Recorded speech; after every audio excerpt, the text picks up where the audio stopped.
Manifeste du Parti communiste, écrit par Karl Marx et Friedrich Engels, publié en 1848. Traduction Laura Lafargue. Un spectre hante l'Europe, le spectre du communisme. Toutes les puissances de la vieille Europe se sont unies en une sainte alliance pour traquer ce spectre. Le pape et le tsar, Metternich et Guizot, les radicaux de France et les policiers d'Allemagne. Quelle est l'opposition que n'ont pas accusée de communisme ses adversaires au pouvoir?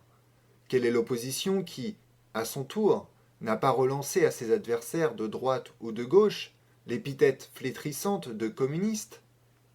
Deux choses ressortent de ces faits. Déjà, le communisme est reconnu par toutes les puissances d'Europe comme une puissance.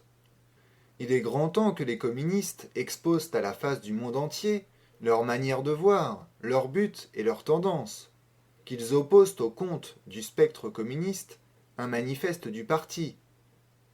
Dans ce but, des communistes de diverses nationalités se sont réunis à Londres et ont rédigé le manifeste suivant, qui sera publié en anglais, français, allemand, italien, flamand et danois.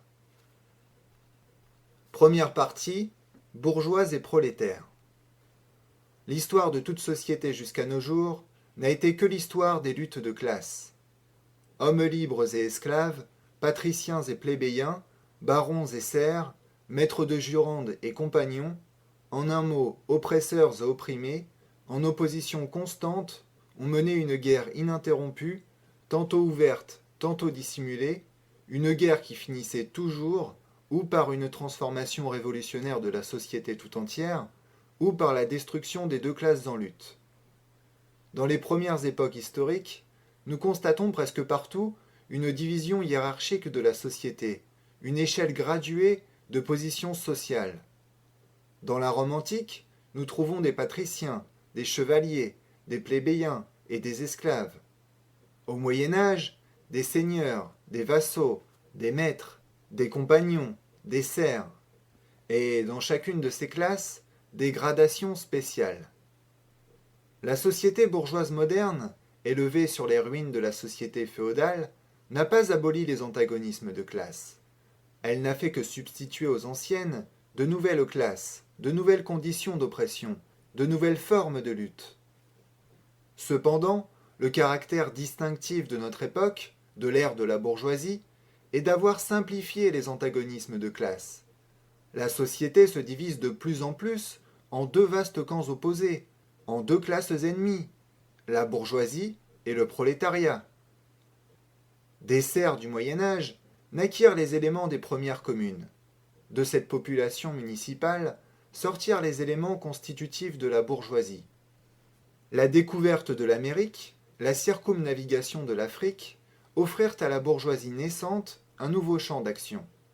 Les marchés de l'Inde et de la Chine, la colonisation de l'Amérique, le commerce colonial, l'accroissement des moyens d'échange et des marchandises imprimèrent une impulsion inconnue jusqu'alors au commerce, à la navigation, à l'industrie et assurèrent, en conséquence, un rapide développement à l'élément révolutionnaire de la société féodale en dissolution. L'ancien mode de production ne pouvait plus satisfaire aux besoins qui croissaient avec l'ouverture de nouveaux marchés. Le métier, entouré de privilèges féodaux, fut remplacé par la manufacture. La petite bourgeoisie industrielle supplanta les maîtres de jurande. La division du travail entre les différentes corporations disparut devant la division du travail dans l'atelier même. Mais les marchés s'agrandissaient sans cesse, la demande croissait toujours. La manufacture, elle aussi, devint insuffisante. Alors la vapeur et la machine révolutionnèrent la production industrielle. La grande industrie moderne supplanta la manufacture. La petite bourgeoisie manufacturière céda la place aux industriels millionnaires, chefs d'armée de travailleurs, aux bourgeois modernes. La grande industrie a créé le marché mondial, préparé par la découverte de l'Amérique. Le marché mondial accéléra prodigieusement le développement du commerce, de la navigation, de tous les moyens de communication. Ce développement réagit à son tour sur la marche de l'industrie. et au fur et à mesure que l'industrie, le commerce, la navigation, les chemins de fer se développaient, la bourgeoisie grandissait, décuplant ses capitaux et refoulant à l'arrière-plan les classes transmises par le Moyen Âge.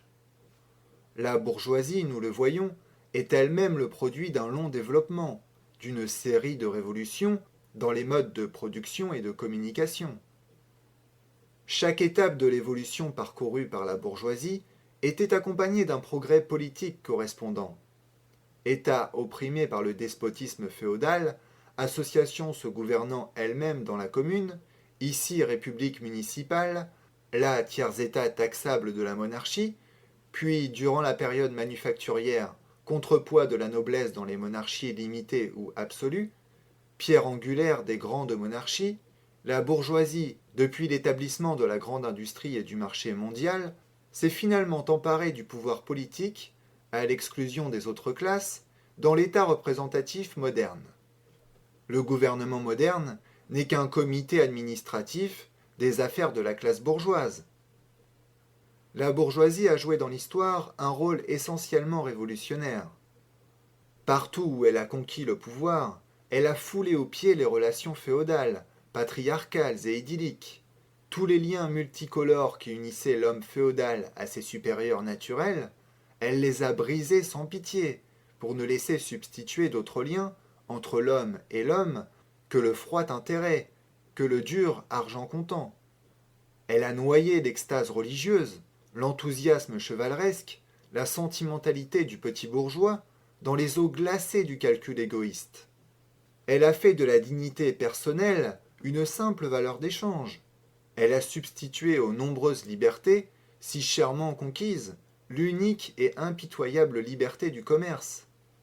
En un mot, à la place de l'exploitation, voilée par des illusions religieuses et politiques, elle a mis une exploitation ouverte, directe, brutale, éhontée. La bourgeoisie a dépouillé de leur auréole toutes les professions jusque-là réputées vénérables et vénérées. Du médecin, du juriste, du prêtre, du poète, du savant, elle a fait des travailleurs salariés.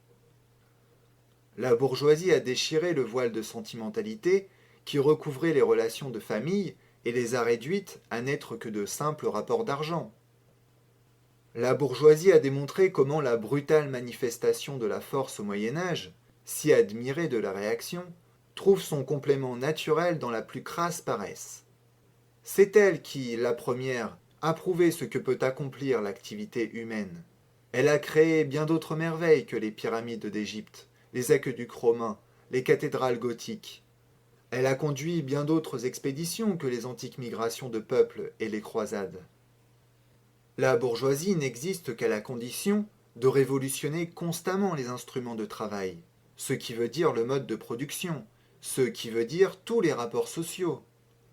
La conservation de l'ancien mode de production était, au contraire, la première condition d'existence de toutes les classes industrielles antérieures.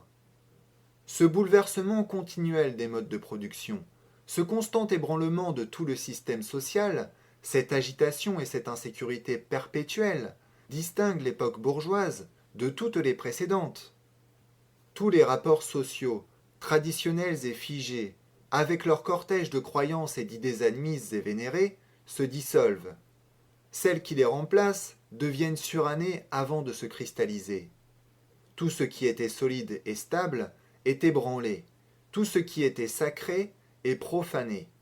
Et les hommes sont forcés, enfin, d'envisager leurs conditions d'existence et leurs rapports réciproques avec des yeux dégrisés. Poussée par le besoin de débouchés toujours nouveaux, la bourgeoisie envahit le globe entier. Il lui faut pénétrer partout, s'établir partout, créer partout des moyens de communication. Par l'exploitation du marché mondial, la bourgeoisie donne un caractère cosmopolite à la production et à la consommation de tous les pays. Au désespoir des réactionnaires, elle a enlevé à l'industrie sa base nationale. Les vieilles industries nationales sont détruites ou sur le point de l'être. Elles sont supplantées par de nouvelles industries dont l'introduction devient une question vitale pour toutes les nations civilisées, industries qui n'emploient plus des matières premières indigènes, mais des matières premières venues des régions les plus éloignées et dont les produits se consomment non seulement dans le pays même, mais dans tous les coins du globe. À la place des anciens besoins, satisfaits par les produits nationaux, naissent des besoins nouveaux, réclamant pour leur satisfaction les produits des contrées les plus lointaines et des climats les plus divers. À la place de l'ancien isolement des nations se suffisant à elles-mêmes, se développe un trafic universel, une interdépendance des nations. Et ce qui est vrai pour la production matérielle s'applique à la production intellectuelle. Les productions intellectuelles d'une nation deviennent la propriété commune de toutes. L'étroitesse et l'exclusivisme nationaux deviennent de jour en jour plus impossibles. Des nombreuses littératures nationales et locales se forme une littérature universelle. Par le rapide développement des instruments de production et des moyens de communication, la bourgeoisie entraîne dans le courant de la civilisation jusqu'aux nations les plus barbares. Le bon marché de ces produits est la grosse artillerie qui bat en brèche toutes les murailles de Chine et fait capituler les barbares les plus opiniâtrement hostiles aux étrangers. Sous peine de mort, elle force toutes les nations à adopter le mode de production bourgeois. Elle les force à introduire chez elles la prétendue civilisation, c'est-à-dire à devenir bourgeoises. En un mot, elle modèle le monde à son image. La bourgeoisie a soumis la campagne à la ville. Elle a créé d'énormes cités. Elle a prodigieusement augmenté la population des villes aux dépens de celle des campagnes. Et, par là, elle a préservé une grande partie de la population de l'idiotisme de la vie des champs. De même qu'elle a subordonné la campagne à la ville, les nations barbares ou demi-civilisées aux nations civilisées, elle a subordonné les pays agricoles aux pays industriels, l'Orient à l'Occident. La bourgeoisie supprime de plus en plus l'éparpillement des moyens de production, de la propriété et de la population. Elle a aggloméré les populations, centralisé les moyens de production et concentré la propriété dans les mains de quelques individus. La conséquence fatale de ces changements a été la centralisation politique. Des provinces indépendantes, reliées entre elles par des liens fédéraux, mais ayant des intérêts, des lois, des gouvernements, des tarifs douaniers différents, ont été réunies en une seule nation, sous un seul gouvernement, une seule loi, un seul tarif douanier, un seul intérêt national de classe. La bourgeoisie, depuis son avènement à peine séculaire, a créé des forces productives plus variées et plus colossales que toutes les générations passées prises ensemble. La subjugation des forces de la nature, les machines, l'application de la chimie à l'industrie et à l'agriculture, la navigation à vapeur, les chemins de fer, les télégraphes électriques, le défrichement de continents entiers, la canalisation des rivières, des populations entières sortant de terre comme par enchantement. Quel siècle antérieur a soupçonné que de pareilles forces productives dorment dans le travail social? Voici donc ce que nous avons vu. Les moyens de production et d'échange, servant de base à l'évolution bourgeoise, furent créés dans le sein de la société féodale. À un certain degré du développement de ces moyens de production et d'échange, les conditions dans lesquelles la société féodale produisait et échangeait ses produits, l'organisation féodale de l'industrie et de la manufacture, en un mot les rapports de la propriété féodale, cessèrent de correspondre aux nouvelles forces productives. Ils entravaient la production au lieu de la développer. Ils se transformèrent en autant de chaînes. Il fallait briser ces chaînes. On les brisa. À la place s'éleva la libre concurrence, avec une constitution sociale et politique correspondante, avec la domination économique et politique de la classe bourgeoise. Sous nos yeux, il se produit un phénomène analogue. La société bourgeoise moderne, qui a mis en mouvement de si puissants moyens de production et d'échange, ressemble au magicien qui ne sait plus dominer les puissances infernales qu'il a évoquées. Depuis 30 ans au moins, l'histoire de l'industrie et du commerce n'est que l'histoire de la révolte des forces productives contre les rapports de propriété qui sont les conditions d'existence de la bourgeoisie et de son règne. Il suffit de mentionner les crises commerciales qui, par leur retour périodique, mettent de plus en plus en question l'existence de la société bourgeoise. Chaque crise détruit régulièrement non seulement une masse de produits déjà créés, mais encore une grande partie des forces productives elles-mêmes. Une épidémie qui, à toute autre époque, eût semblé un paradoxe, s'abat sur la société, l'épidémie de la surproduction.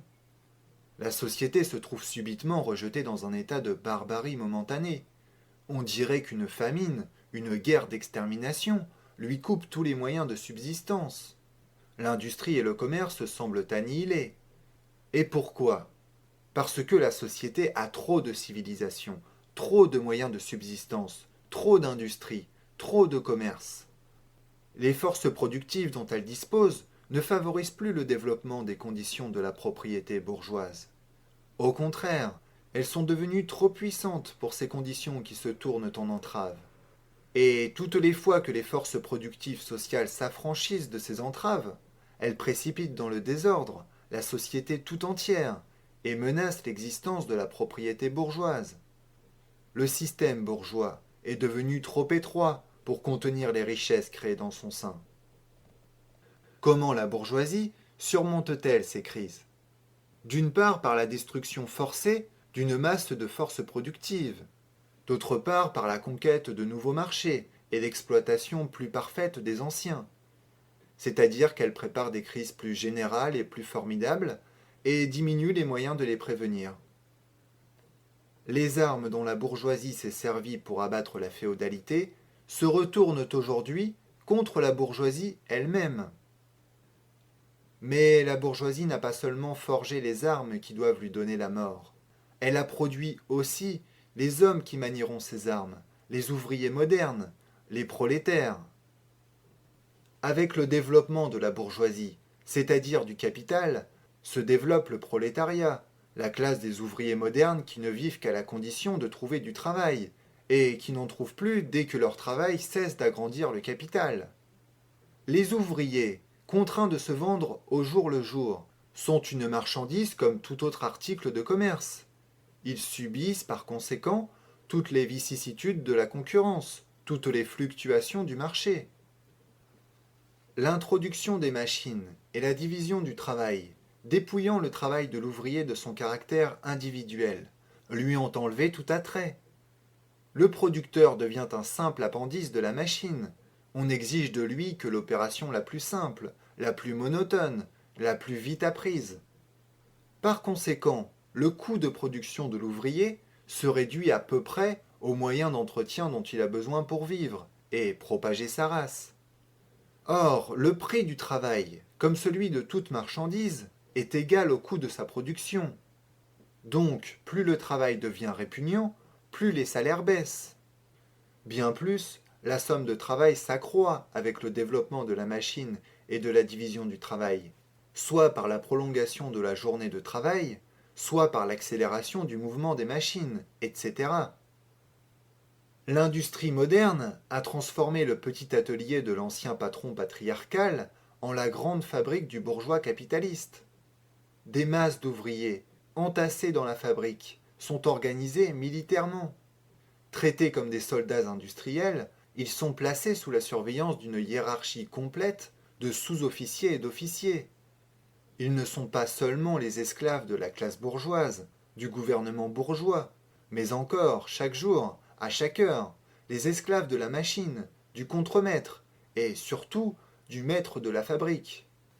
Plus ce despotisme proclame hautement le profit comme son but unique, plus il est mesquin, odieux et exaspérant. Moins le travail exige d'habileté et de force, c'est-à-dire plus l'industrie moderne progresse, plus le travail des hommes est supplanté par celui des femmes. Les distinctions d'âge et de sexe n'ont pas de validité sociale pour la classe ouvrière. Il n'y a plus que des instruments de travail, dont le prix varie suivant l'âge et le sexe. Une fois que l'ouvrier a subi l'exploitation du fabricant et qu'il a reçu son salaire en argent comptant, il devient la proie d'autres membres de la bourgeoisie, du petit propriétaire, du prêteur sur gage. La petite bourgeoisie, les petits industriels, les marchands, les petits rentiers, les artisans et les paysans propriétaires tombent dans le prolétariat. D'une part parce que leurs petits capitaux ne leur permettant pas d'employer les procédés de la grande industrie, ils succombent dans leur concurrence avec les grands capitalistes. D'autre part parce que leur habileté spéciale est dépréciée par les nouveaux modes de production. De sorte que le prolétariat se recrute dans toutes les classes de la population. Le prolétariat passe par différentes phases d'évolution. Sa lutte contre la bourgeoisie commence dès sa naissance. D'abord, la lutte est engagée par des ouvriers isolés, ensuite par les ouvriers d'une même fabrique, enfin par les ouvriers du même métier, dans une localité, contre le bourgeois qui les exploite directement. Ils ne se contentent pas de diriger leurs attaques contre le mode bourgeois de production, ils les dirigent contre les instruments de production.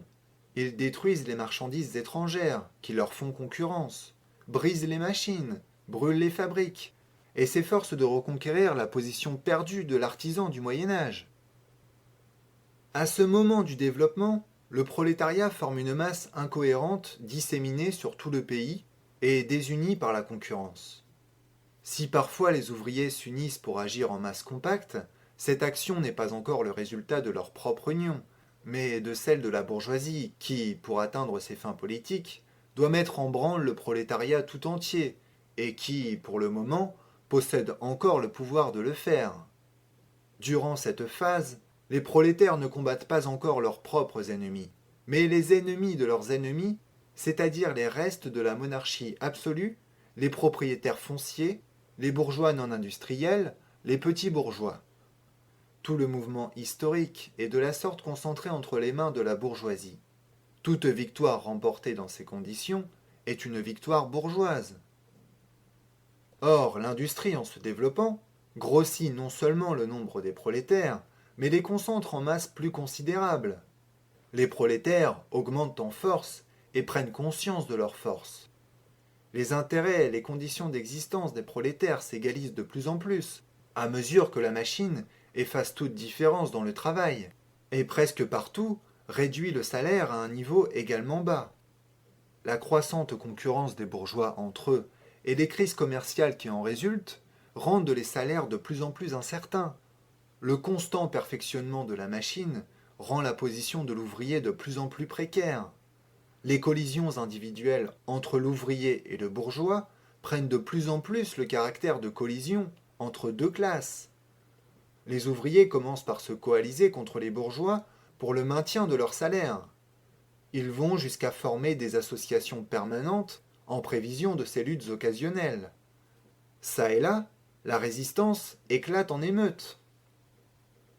Parfois, les ouvriers triomphent, mais c'est un triomphe éphémère.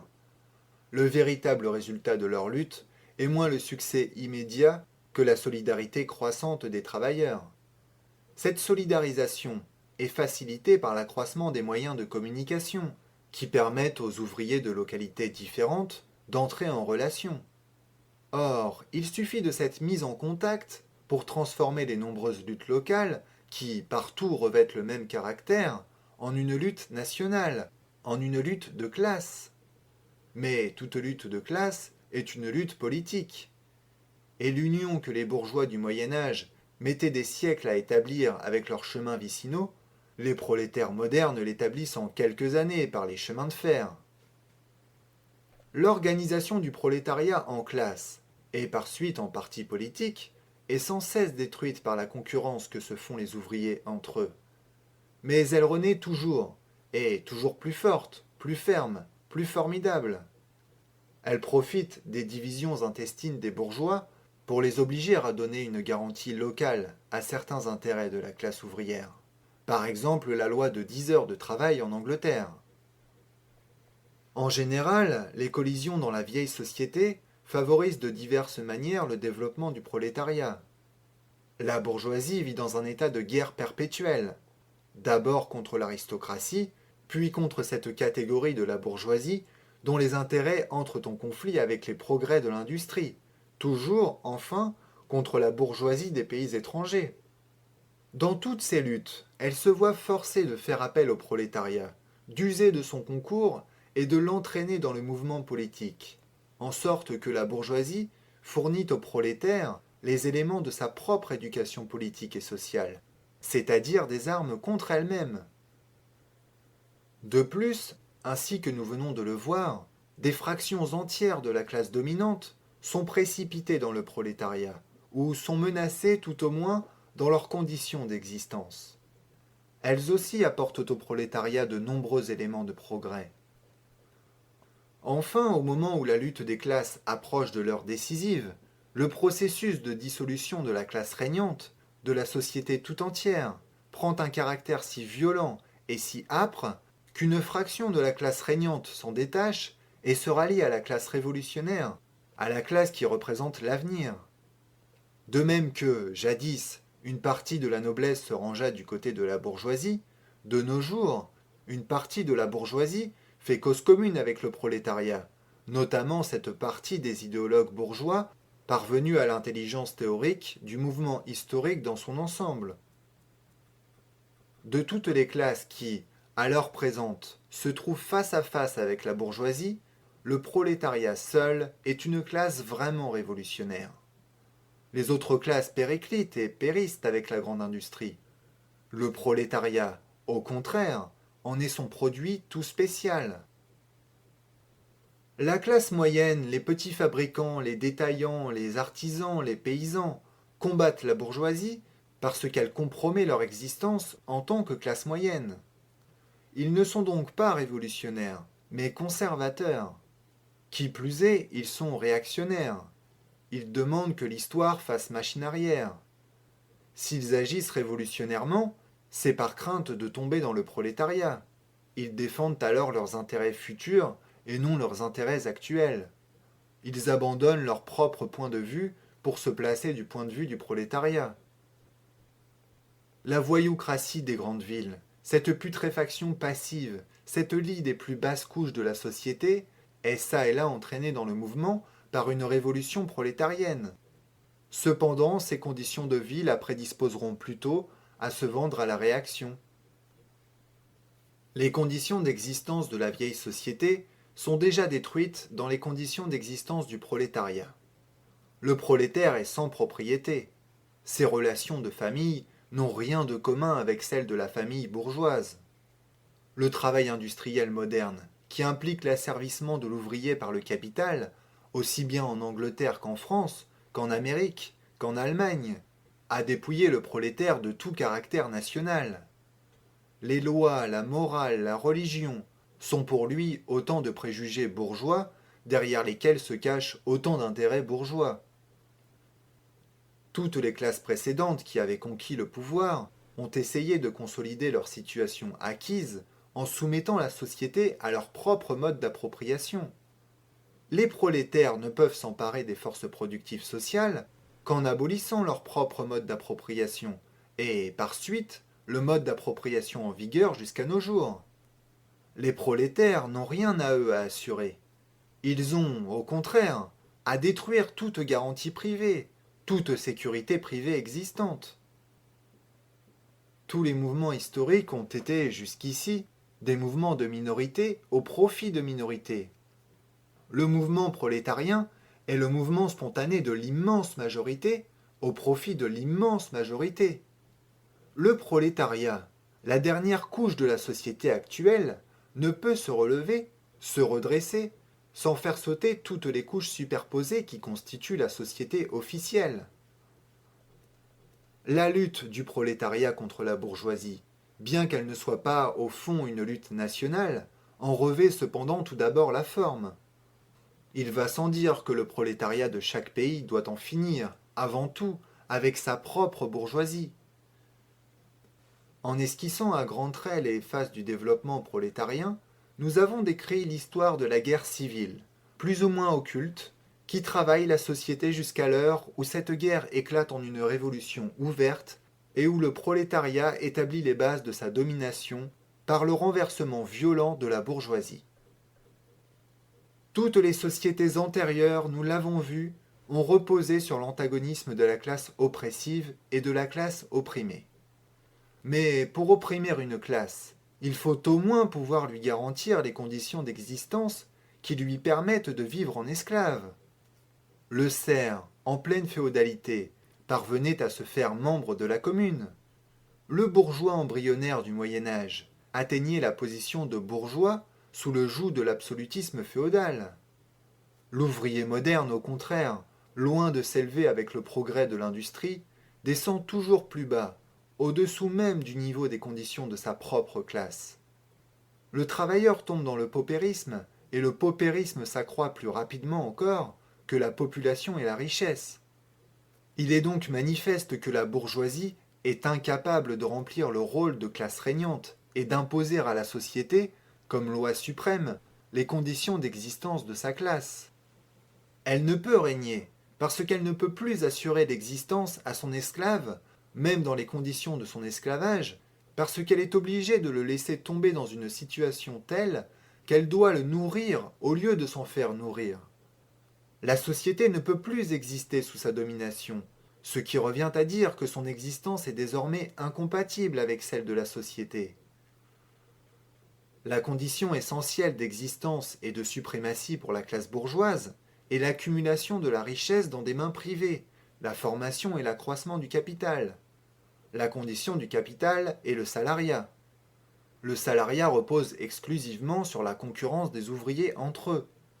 Le progrès de l'industrie, dont la bourgeoisie est l'agent passif et inconscient, remplace l'isolement des ouvriers par leur union révolutionnaire au moyen de l'association.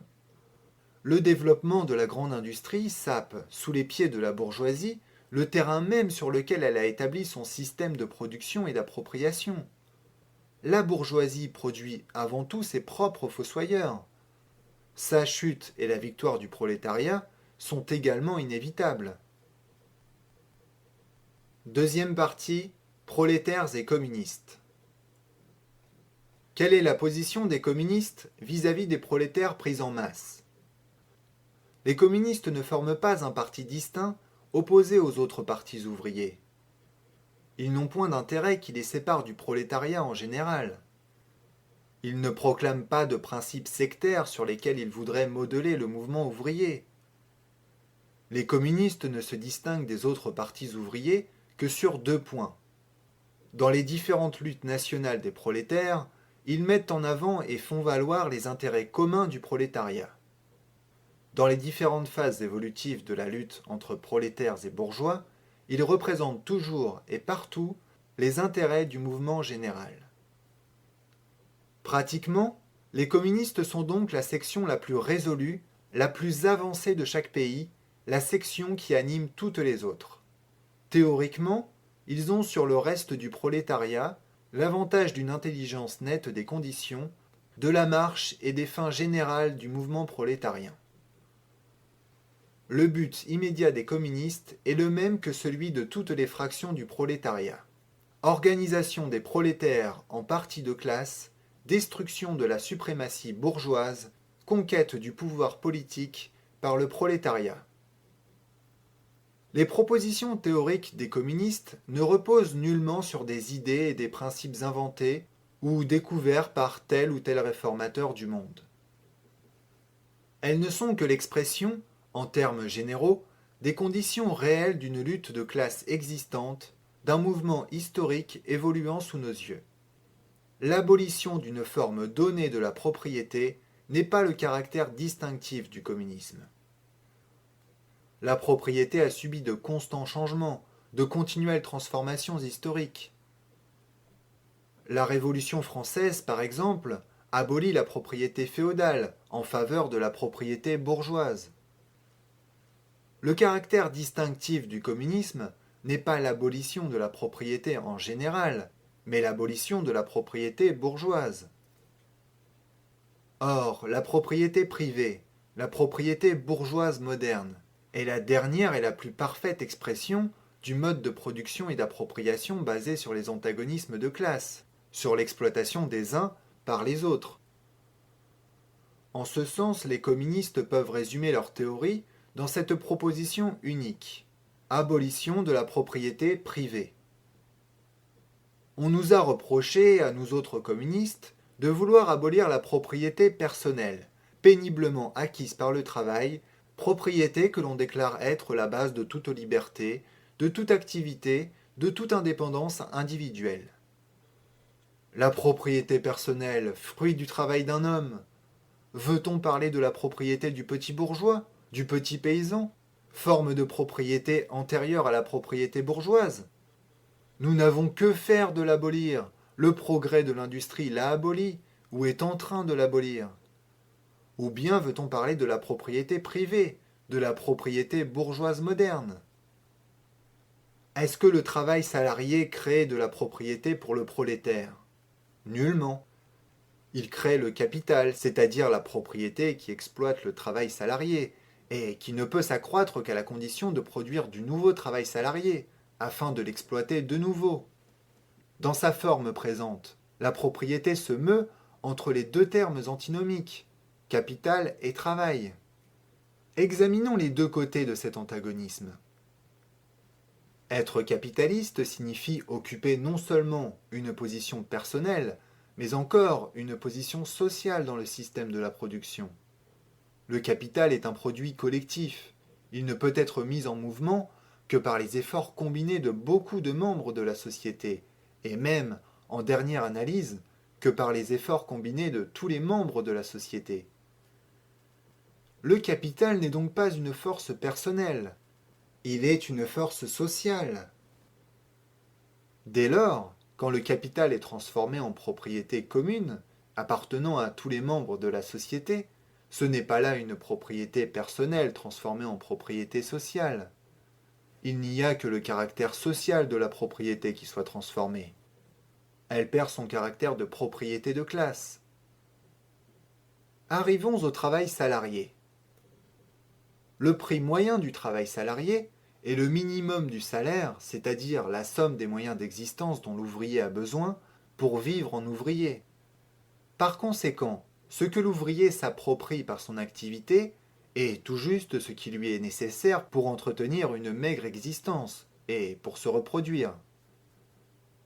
Nous ne voulons en aucune façon abolir cette appropriation personnelle des produits du travail, indispensable à l'entretien et à la reproduction de la vie humaine.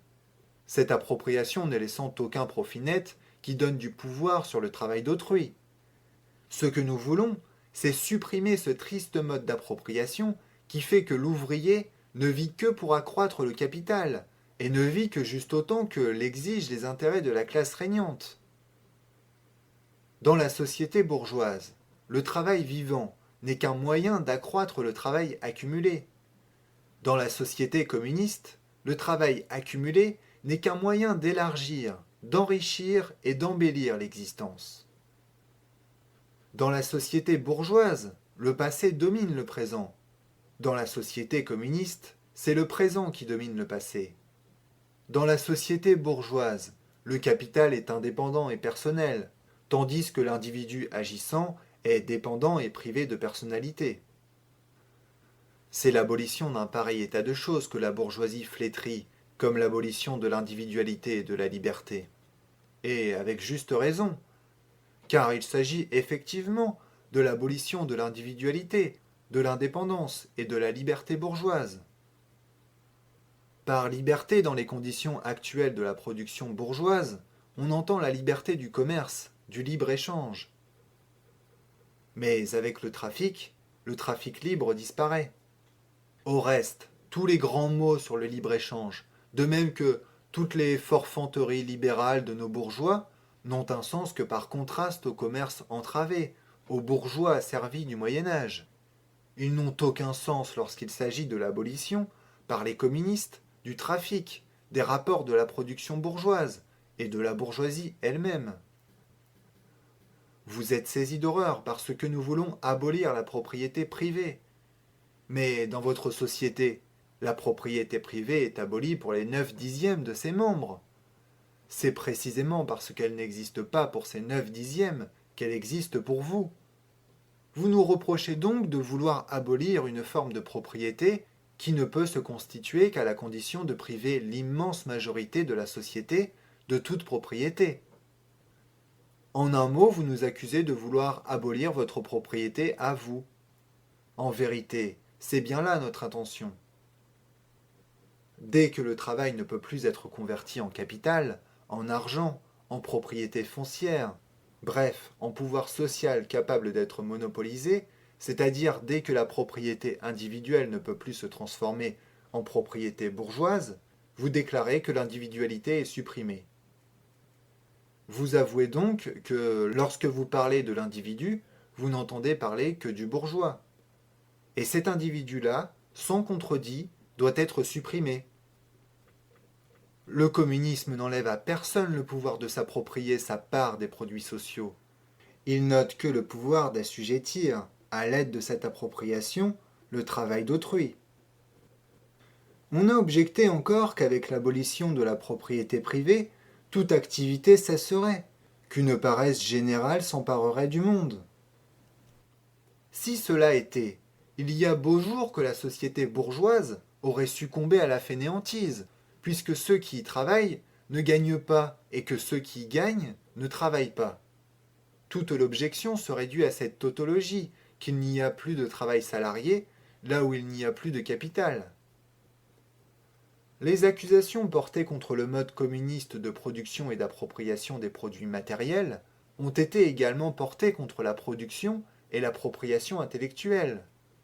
De même que, pour le bourgeois, la disparition de la propriété de classe équivaut à la disparition de toute propriété, de même la disparition de la culture intellectuelle de classe signifie pour lui la disparition de toute culture intellectuelle. La culture dont il déplore la perte n'est pour l'immense majorité que le façonnement à devenir machine. Mais ne nous querellez pas tant que vous appliquerez à l'abolition de la propriété bourgeoise l'étalon de vos notions bourgeoises de liberté, de culture, de droit, etc. Vos idées sont elles-mêmes les produits des rapports de la production et de la propriété bourgeoise. Comme votre droit n'est que la volonté de votre classe érigée en loi, volonté dont le contenu est déterminé par les conditions matérielles d'existence de votre classe. La conception intéressée qui vous fait ériger en loi éternelle de la nature et de la raison les rapports sociaux qui naissent de votre mode de production, rapports sociaux transitoires qui surgissent et disparaissent au cours de la production, cette conception vous la partagez avec toutes les classes jadis régnantes et disparues aujourd'hui. Ce que vous concevez pour la propriété antique, ce que vous comprenez pour la propriété féodale, il vous est défendu de l'admettre pour la propriété bourgeoise.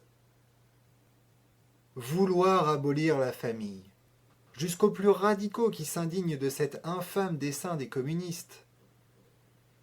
Sur quelle base repose la famille bourgeoise de notre époque? Sur le capital, le gain individuel. La famille, à l'état complet, n'existe que pour la bourgeoisie, mais elle trouve son complément dans la suppression forcée de toute famille pour le prolétaire et dans la prostitution publique. La famille bourgeoise s'évanouit naturellement avec l'évanouissement de son complément nécessaire, et l'un et l'autre disparaissent avec la disparition du capital. Nous reprochez-vous de vouloir abolir l'exploitation des enfants par leurs parents? Nous avouons le crime. Mais nous brisons, dites-vous, les liens les plus sacrés en substituant à l'éducation de la famille l'éducation sociale. Et votre éducation à vous n'est-elle pas, elle aussi, déterminée par la société, par les conditions sociales dans lesquelles vous élevez vos enfants, par l'intervention directe ou indirecte de la société, à l'aide des écoles, etc. Les communistes n'inventent pas cette ingérence de la société dans l'éducation. Ils ne cherchent qu'à en changer le caractère et à arracher l'éducation à l'influence de la classe régnante. Les déclamations bourgeoises sur la famille et l'éducation, sur les doux liens qui unissent l'enfant à ses parents, deviennent de plus en plus écœurantes à mesure que la grande industrie détruit tout lien de famille pour le prolétaire et transforme les enfants en simples objets de commerce, en simples instruments de travail. Mais de la bourgeoisie tout entière s'élève une clameur. Vous autres communistes, vous voulez introduire la communauté des femmes. Pour le bourgeois, sa femme n'est rien qu'un instrument de production. Il entend dire que les instruments de production doivent être mis en commun et il conclut naturellement qu'il y aura communauté des femmes. Il ne soupçonne pas qu'il s'agit précisément d'assigner à la femme un autre rôle que celui de simple instrument de production. Rien de plus grotesque d'ailleurs que l'horreur ultramorale qu'inspire à nos bourgeois la prétendue communauté officielle des femmes chez les communistes. Les communistes n'ont pas besoin d'introduire la communauté des femmes. Elle a presque toujours existé. Nos bourgeois, non contents d'avoir à leur disposition les femmes et les filles de leurs prolétaires, sans parler de la prostitution officielle, trouvent un plaisir singulier à se cocufier mutuellement. Le mariage bourgeois est en réalité la communauté des femmes mariées. Tout au plus pourrait-on accuser les communistes de vouloir mettre à la place d'une communauté de femmes hypocrites et dissimulées une autre qui serait franche et officielle. Il est évident, du reste, qu'avec l'abolition des rapports de production actuels, la communauté des femmes qui en dérive, c'est-à-dire la prostitution officielle et non officielle, disparaîtra. En outre, on accuse les communistes de vouloir abolir la patrie, la nationalité. Les ouvriers n'ont pas de patrie. On ne peut leur ravir ce qu'ils n'ont pas. Comme le prolétaire de chaque pays doit en premier lieu conquérir le pouvoir politique, s'ériger en classe maîtresse de la nation, il est encore par là national lui-même, quoique nullement dans le sens bourgeois. Déjà, les démarcations et les antagonismes nationaux des peuples disparaissent de plus en plus avec le développement de la bourgeoisie, la liberté du commerce et le marché mondial, avec l'uniformité de la production industrielle et des conditions d'existence qui y correspondent. L'avènement du prolétariat les fera disparaître plus vite encore. L'action commune des différents prolétariats, dans les pays civilisés tout au moins, est une des premières conditions de leur émancipation. Abolissez l'exploitation de l'homme par l'homme, et vous abolissez l'exploitation d'une nation par une autre nation. Lorsque l'antagonisme des classes à l'intérieur des nations aura disparu, l'hostilité de nation à nation disparaîtra. Quant aux accusations portées contre les communistes au nom de la religion, de la philosophie et de l'idéologie en général, elles ne méritent pas un examen approfondi. Est-il besoin d'un esprit bien profond pour comprendre que les conceptions, les notions et les vues, en un mot que la conscience de l'homme, changent avec tout changement survenu dans ses relations sociales, dans son existence sociale? Que démontre l'histoire de la pensée, si ce n'est que la production intellectuelle se transforme avec la production matérielle? Les idées dominantes d'une époque n'ont jamais été que les idées de la classe dominante. Lorsqu'on parle d'idées qui révolutionnent une société tout entière, on énonce seulement le fait que, dans le sein de la vieille société, les éléments d'une nouvelle société se sont formés, et que la dissolution des vieilles idées marche de pair avec la dissolution des anciennes relations sociales. Quand l'ancien monde était à son déclin, les vieilles religions furent vaincues par la religion chrétienne. Quand, au XVIIIe siècle, les idées chrétiennes cédèrent la place aux idées philosophiques, la société féodale livrait sa dernière bataille à la bourgeoisie, alors révolutionnaire. Les idées de liberté religieuse et de liberté de conscience ne firent que proclamer le règne de la libre concurrence dans le domaine de la connaissance.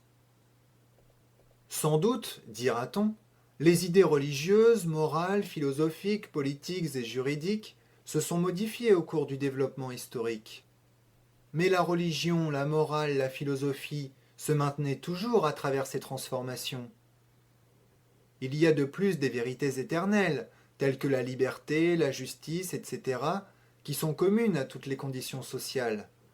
Or, le communisme abolit les vérités éternelles, il abolit la religion et la morale, au lieu de les constituer sur une nouvelle base, ce qui est contradictoire à tout le développement historique antérieur.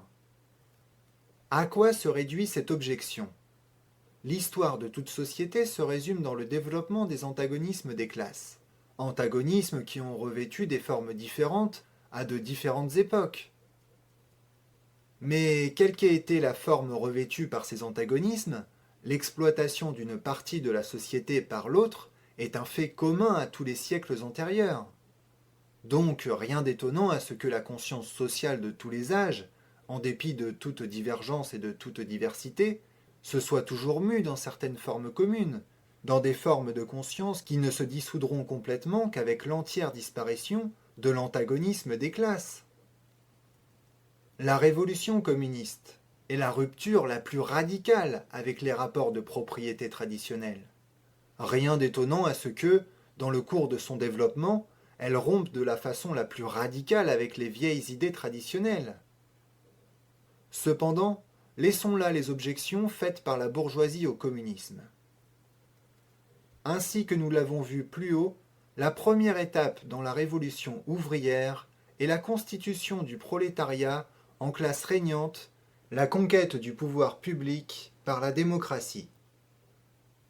Le prolétariat se servira de sa suprématie politique pour arracher petit à petit tout capital à la bourgeoisie, pour centraliser tous les instruments de production entre les mains de l'État, c'est-à-dire du prolétariat organisé en classe régnante, et pour augmenter au plus vite les masses des forces productives disponibles.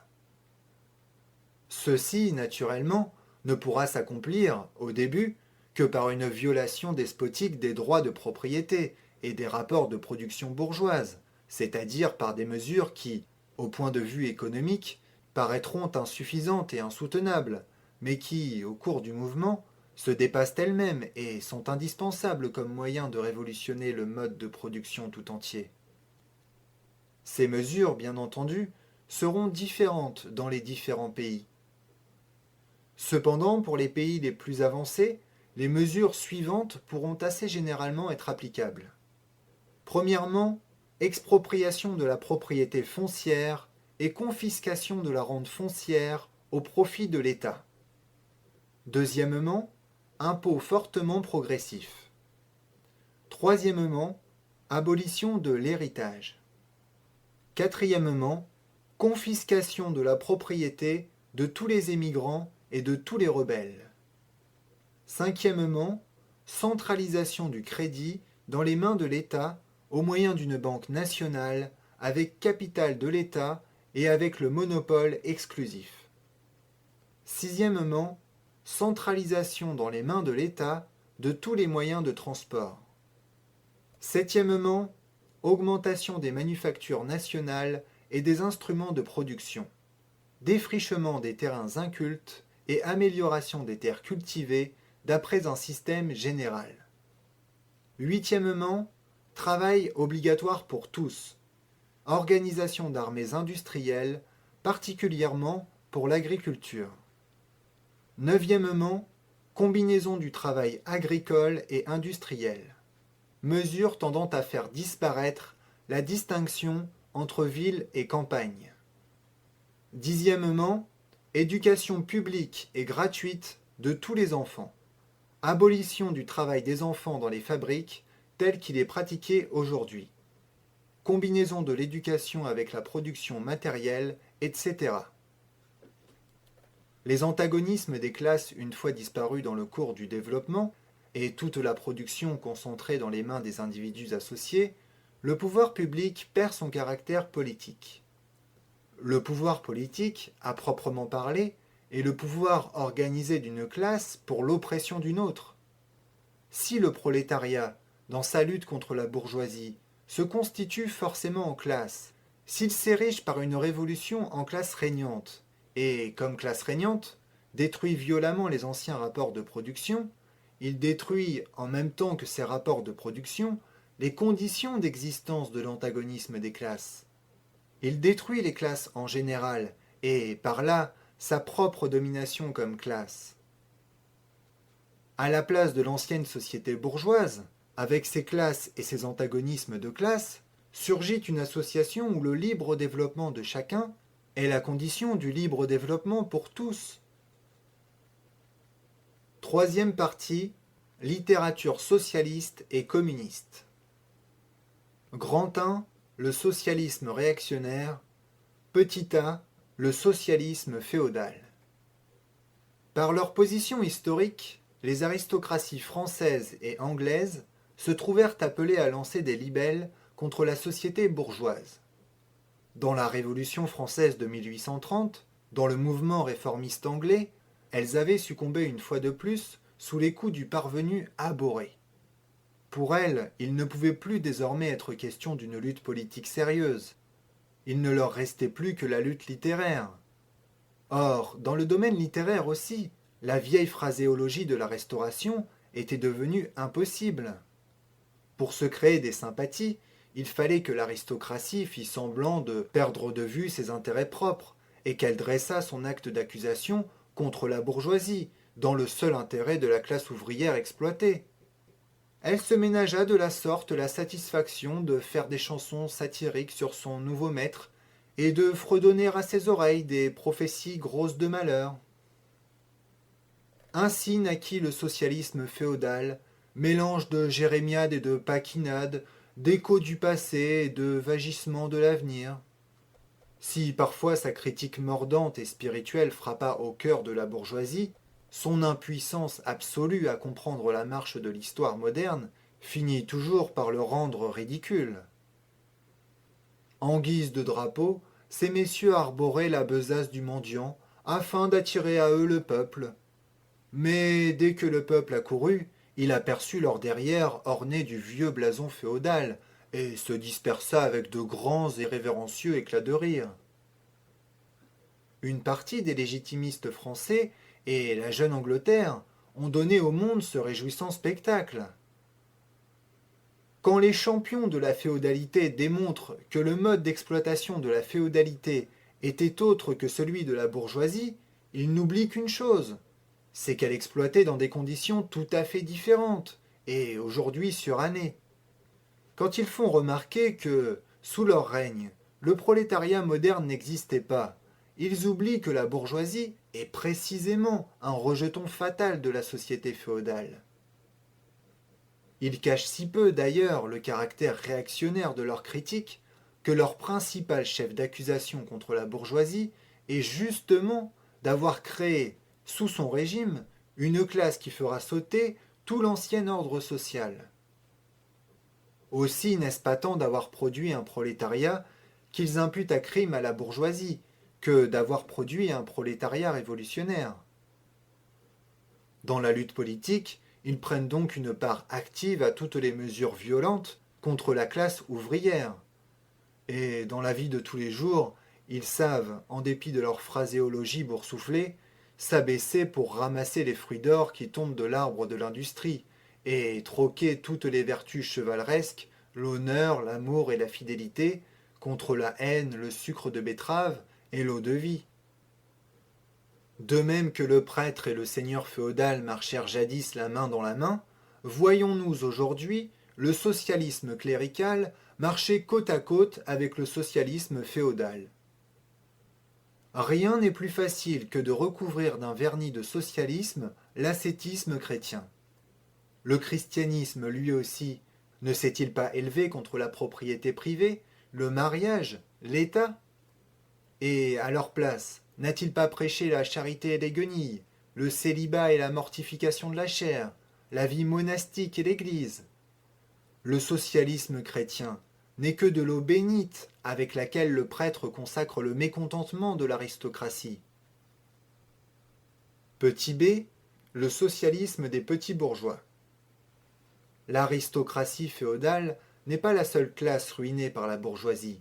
Elle n'est pas la seule classe dont les conditions d'existence s'étiolaient et dépérissaient dans la société bourgeoise moderne. Les petits bourgeois et les petits paysans du Moyen Âge étaient les précurseurs de la bourgeoisie moderne. Dans les pays où le commerce et l'industrie sont peu développés, cette classe continue à végéter, à côté de la bourgeoisie qui s'épanouit. Dans les pays où la civilisation moderne est florissante, il s'est formé une nouvelle classe de petits bourgeois qui oscille entre le prolétariat et la bourgeoisie. Partie complémentaire de la société bourgeoise, elle se constitue toujours de nouveau. Mais les individus qui la composent se voient sans cesse précipités dans le prolétariat, par suite de la concurrence et, qui plus est, avec la marche progressive de la grande production, ils voient approcher l'heure où ils disparaîtront totalement comme fraction indépendante de la société moderne et où ils seront remplacés dans le commerce, la manufacture et l'agriculture par des contremaîtres, des garçons de boutique et des laboureurs. Dans les pays comme la France, où les paysans forment bien au-delà de la moitié de la population, il était naturel que des écrivains, prenant fait et cause pour le prolétariat contre la bourgeoisie, devaient critiquer le régime bourgeois et défendre le parti ouvrier au point de vue du petit bourgeois et du paysan. C'est ainsi que se forma le socialisme du petit bourgeois. Sismondi est le chef de cette littérature, aussi bien pour l'Angleterre que pour la France. Ce socialisme analysa avec beaucoup de pénétration les contradictions inhérentes au rapport de production moderne. Il mit à nu les hypocrites apologies des économistes. Il démontra d'une façon irréfutable les effets meurtriers de la machine et de la division du travail, la concentration des capitaux et de la propriété foncière, la surproduction, les crises, la misère du prolétariat, l'anarchie dans la production, la criante disproportion dans la distribution des richesses, la guerre industrielle d'extermination des nations entre elles, la dissolution des vieilles mœurs, des vieilles relations familiales, des vieilles nationalités. Le but positif, toutefois, de ce socialisme des petits bourgeois est soit de rétablir les anciens modes de production et d'échange, et avec eux les anciens rapports de propriété et l'ancienne société, soit de faire rentrer de force les moyens modernes de production et d'échange dans le cadre étroit des anciens rapports de production, qui ont été brisés et fatalement brisés par eux. Dans l'un et l'autre cas, ce socialisme est tout à la fois réactionnaire et utopique. Pour la manufacture, le système des corporations, pour l'agriculture, des relations patriarcales. Voilà son dernier mot. Finalement, quand les faits historiques l'eurent tout à fait désenivré, cette forme de socialisme s'est abandonnée à une lâche mélancolie. Petit c, le socialisme allemand ou le vrai socialisme. La littérature socialiste et communiste de la France, née sous la pression d'une bourgeoisie régnante, est l'expression littéraire de la révolte contre ce règne. Elle fut introduite en Allemagne au moment où la bourgeoisie commençait sa lutte contre l'absolutisme féodal.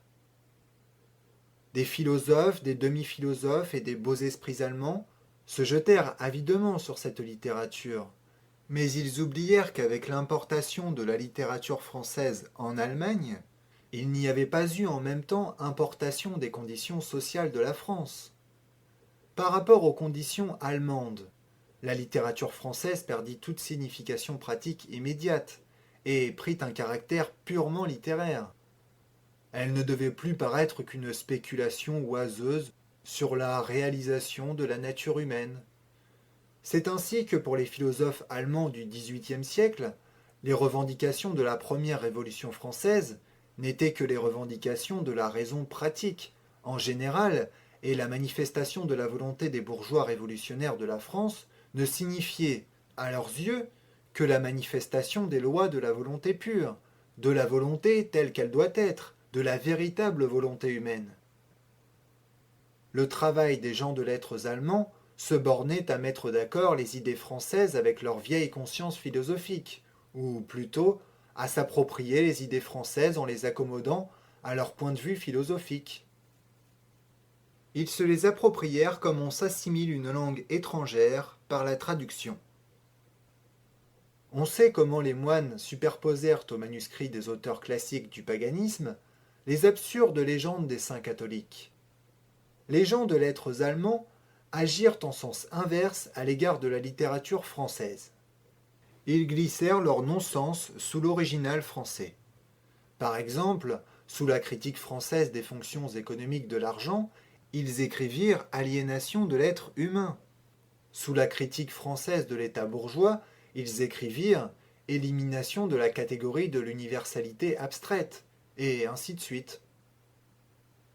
L'introduction de cette phraséologie philosophique au milieu des développements français, ils la baptisèrent philosophie de l'action, vrai socialisme, science allemande du socialisme, base philosophique du socialisme, etc. De cette façon, on émascula complètement la littérature socialiste et communiste française.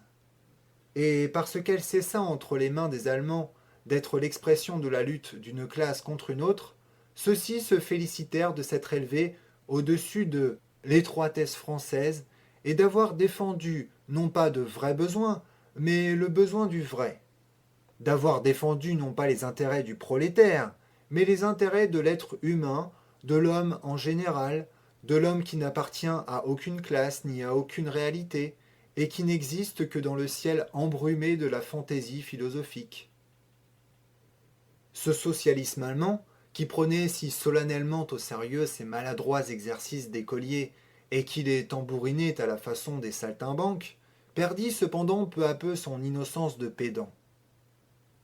La lutte de la bourgeoisie allemande, et principalement de la bourgeoisie prussienne contre la monarchie absolue et féodale, en un mot le mouvement libéral, devint plus sérieux. De la sorte, le vrai socialisme eut l'occasion tant souhaitée d'opposer au mouvement politique les réclamations socialistes. Il put lancer les anathèmes traditionnels contre le libéralisme, contre l'État représentatif, contre la concurrence bourgeoise, contre la liberté bourgeoise de la presse, contre le droit bourgeois, contre la liberté et l'égalité bourgeoise.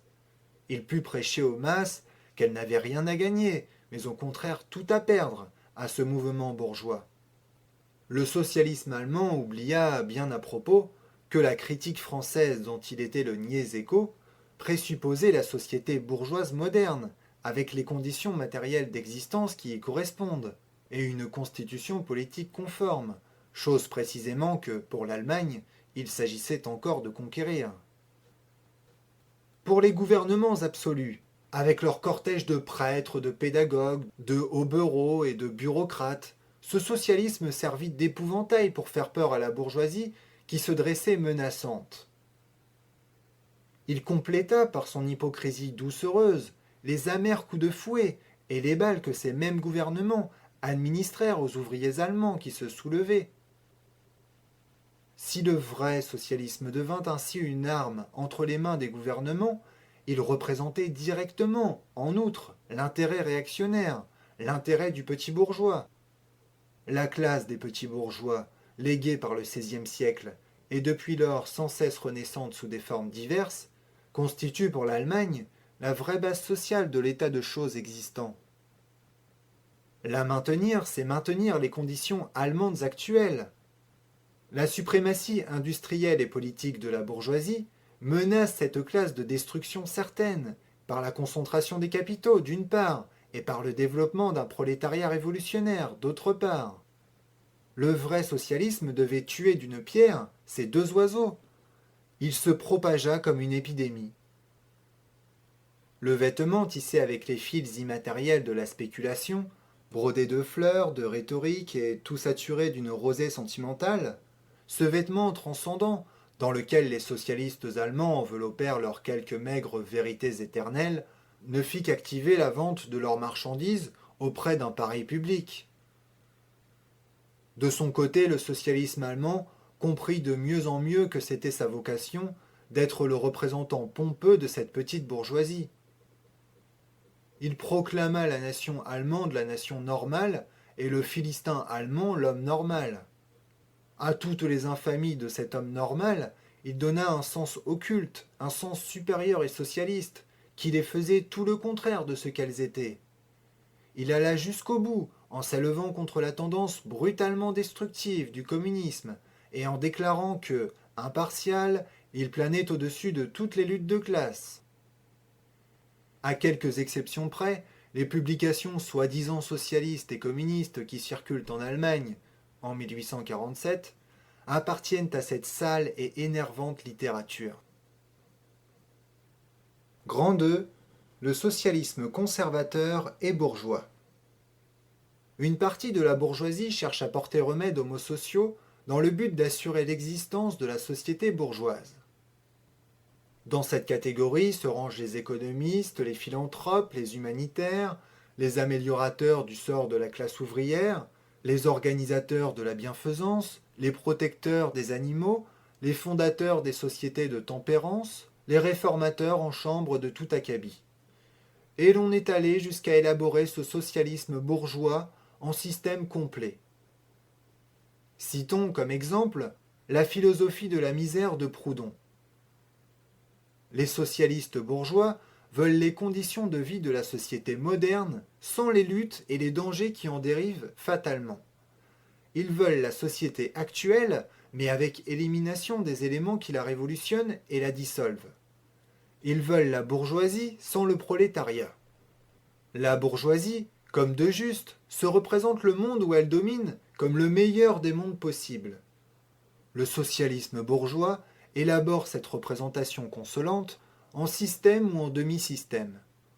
Lorsqu'il somme le prolétariat de réaliser ces systèmes et de faire son entrée dans la Nouvelle Jérusalem, il ne fait pas autre chose au fond que de l'engager à s'en tenir à la société actuelle, mais à se débarrasser de sa conception haineuse de cette société.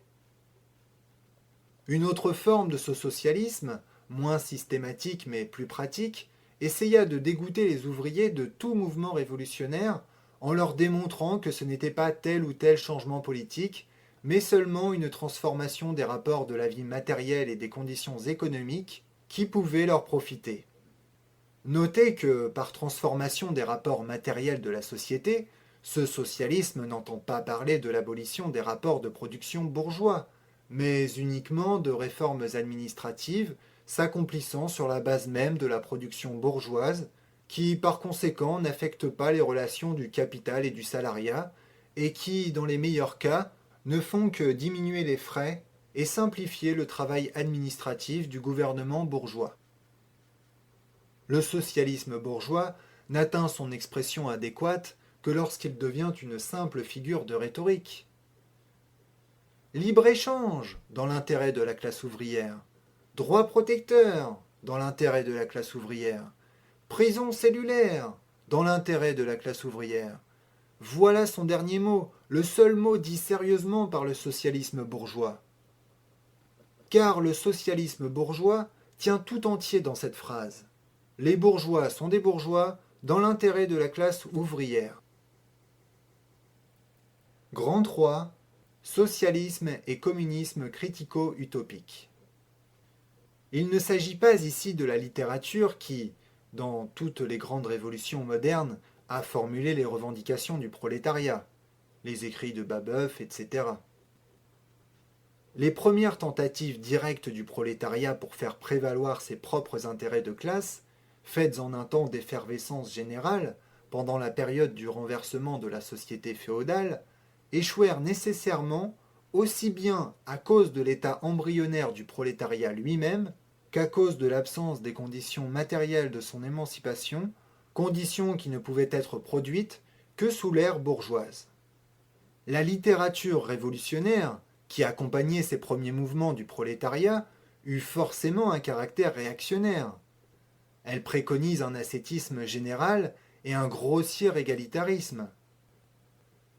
Les systèmes socialistes et communistes proprement dits, les systèmes de Saint-Simon, de Fourier, d'Owen, etc., font leur apparition dans la première période de la lutte entre le prolétariat et la bourgeoisie, période décrite ci-dessus. Les inventeurs de ces systèmes se rendent bien compte de l'antagonisme des classes, ainsi que de l'action des éléments dissolvants dans la société dominante elle-même. Mais ils n'aperçoivent, du côté du prolétariat, aucune action historique, aucun mouvement politique qui lui soit propre. Comme le développement de l'antagonisme des classes marche de pair avec le développement de l'industrie, ils ne trouvent pas davantage les conditions matérielles de l'émancipation du prolétariat et se mettent en quête d'une science sociale, de lois sociales, dans le but de créer ces conditions. L'activité sociale doit céder la place à leur activité cérébrale personnelle. Les conditions historiques de l'émancipation à des conditions fantastiques. L'organisation graduelle et spontanée du prolétariat en classe à une organisation fabriquée de toutes pièces par eux-mêmes. L'histoire future du monde se résout pour eux dans la propagande et la mise en pratique de leurs plans de société. Dans la formation de leurs plans, toutefois, ils ont la conscience de défendre avant tout les intérêts de la classe ouvrière, parce qu'elle est la classe la plus souffrante. La classe ouvrière n'existe pour eux que sous cet aspect de la classe la plus souffrante. Mais ainsi que le comporte la forme peu développée de la lutte des classes et leur propre position sociale, ils se considèrent bien au-dessus de tout antagonisme des classes. Ils désirent améliorer les conditions matérielles de la vie pour tous les membres de la société, même des plus privilégiés. Par conséquent, ils ne cessent de faire appel à la société tout entière sans distinction, ou plutôt ils s'adressent de préférence à la classe régnante. Puisque, aussi bien, il suffit de comprendre leur système pour reconnaître que c'est le meilleur de tous les plans possibles, de la meilleure des sociétés possibles. Ils repoussent donc toute action politique et surtout toute action révolutionnaire. Ils cherchent à atteindre leur but par des moyens paisibles et essayent de frayer un chemin au nouvel évangile social par la force de l'exemple, par des expériences en petit, condamnées d'avance à l'insuccès. La peinture fantastique de la société future, faite à une époque où le prolétariat, peu développé encore, envisage sa propre position d'une manière fantastique, correspond aux premières aspirations instinctives des ouvriers vers une transformation complète de la société. Mais les écrits socialistes et communistes renferment aussi des éléments critiques. Ils attaquent la société existante à ses bases. Ils ont fourni, par conséquent, dans leur temps, des matériaux d'une grande valeur pour éclairer les ouvriers. Leurs propositions positives relatives à la société future, telles que la suppression de la distinction entre ville et campagne, l'abolition de la famille, du gain privé et du travail salarié, la proclamation de l'harmonie sociale et la transformation de l'État en une simple administration de la production, toutes ces propositions ne font qu'indiquer la disparition de l'antagonisme des classes, antagonisme qui commence seulement à se dessiner et dont les faiseurs de système ne connaissent encore que les premières formes indistinctes et indéterminées. Aussi, ces propositions n'ont-elles encore qu'un sens purement utopique. L'importance du socialisme et du communisme critico-utopique est en raison inverse du développement historique. À mesure que la lutte des classes s'accentue et prend une forme, ce fantastique dédain pour la lutte, cette fantastique opposition à la lutte, perdent toute valeur pratique, toute justification théorique. C'est pourquoi, si, à beaucoup d'égards, les fondateurs de ces systèmes étaient des révolutionnaires, les sectes formées par leurs disciples sont toujours réactionnaires, car ces disciples s'obstinent à opposer les vieilles conceptions des maîtres à l'évolution historique du prolétariat. Ils cherchent donc, et en cela ils sont conséquents, à émousser la lutte des classes et à concilier les antagonismes. Ils rêvent toujours la réalisation expérimentale de leurs utopies sociales, l'établissement de phalanstères isolés, la création de colonies à l'intérieur et la fondation d'une petite Icarie. Édition In-12 de la Nouvelle-Jérusalem. Et pour donner une réalité à tous ces châteaux en Espagne, ils se voient forcés de faire appel au cœur et à la caisse des bourgeois. Petit à petit, ils tombent dans la catégorie des socialistes réactionnaires ou conservateurs des pins plus hauts, et ne s'en distinguent plus que par un pédantisme plus systématique et une foi superstitieuse et fanatique dans l'efficacité miraculeuse de leur science sociale. Ils s'opposent donc avec acharnement à toute action politique de la classe ouvrière, une pareille action ne pouvant provenir, à leur avis, que d'un aveugle manque de foi dans le nouvel évangile. Les owenistes en Angleterre, les fouriéristes en France, réagissent là contre les chartistes, ici contre les réformistes. Quatrième partie, position des communistes vis-à-vis des différents partis d'opposition. D'après ce que nous avons dit plus haut, voire chapitre 2, la position des communistes vis-à-vis des partis ouvriers déjà constitués s'explique d'elle-même, et partant, leur position vis-à-vis des chartistes en Angleterre et des réformateurs agraires dans l'Amérique du Nord. Ils combattent pour les intérêts et les buts immédiats de la classe ouvrière. Mais dans le mouvement du présent, ils défendent et représentent en même temps l'avenir du mouvement. En France, les communistes se rallient au Parti démocrate-socialiste, contre la bourgeoisie conservatrice et radicale, tout en se réservant le droit de critiquer les phrases et les illusions léguées par la tradition révolutionnaire. En Suisse, ils appuient les radicaux, sans méconnaître que ce parti se compose d'éléments contradictoires, moitié de démocrates socialistes, dans l'acception française du mot, moitié de bourgeois radicaux. En Pologne, les communistes soutiennent le parti qui voit, dans une révolution agraire, la condition de l'affranchissement national, c'est-à-dire le parti qui fit la révolution de Cracovie en 1846. En Allemagne, le parti communiste lutte d'accord avec la bourgeoisie toutes les fois que la bourgeoisie agit révolutionnairement contre la monarchie absolue, la propriété foncière féodale et la petite bourgeoisie. Mais à aucun moment, ce parti ne néglige d'éveiller chez les ouvriers une conscience claire et nette de l'antagonisme profond qui existe entre la bourgeoisie et le prolétariat, afin que, leur venue, les ouvriers allemands sachent convertir les conditions politiques et sociales créées par le régime bourgeois en autant d'armes contre la bourgeoisie, afin que, sitôt détruites les classes réactionnaires de l'Allemagne, la lutte puisse s'engager contre la bourgeoisie elle-même. C'est vers l'Allemagne surtout que se tourne l'attention des communistes, parce que l'Allemagne se trouve à la veille d'une révolution bourgeoise, et parce qu'elle accomplira cette révolution dans des conditions plus avancées de la civilisation européenne et avec un prolétariat infiniment plus développé que l'Angleterre et la France n'en possédaient au XVIIe et au XVIIIe siècle, et que, par conséquent, la révolution bourgeoise allemande ne saurait être que le court prélude d'une révolution prolétarienne. En somme, les communistes appuient partout tout mouvement révolutionnaire contre l'ordre de choses sociales et politiques existant. Dans tous ces mouvements, ils mettent en avant la question de la propriété, quelle que soit la forme plus ou moins développée qu'elle est revêtue, comme la question fondamentale du mouvement. Enfin, les communistes travaillent à l'union et à l'entente des partis démocratiques de tous les pays. Les communistes ne s'abaissent pas à dissimuler leurs opinions et leurs buts. Ils proclament hautement que ces buts ne pourront être atteints sans le renversement violent de tout ordre social actuel. Que les classes régnantes tremblent à l'idée d'une révolution communiste. Les prolétaires n'ont rien à y perdre, hors leur chaîne. Ils ont un monde à gagner. Prolétaires de tous les pays, unissez-vous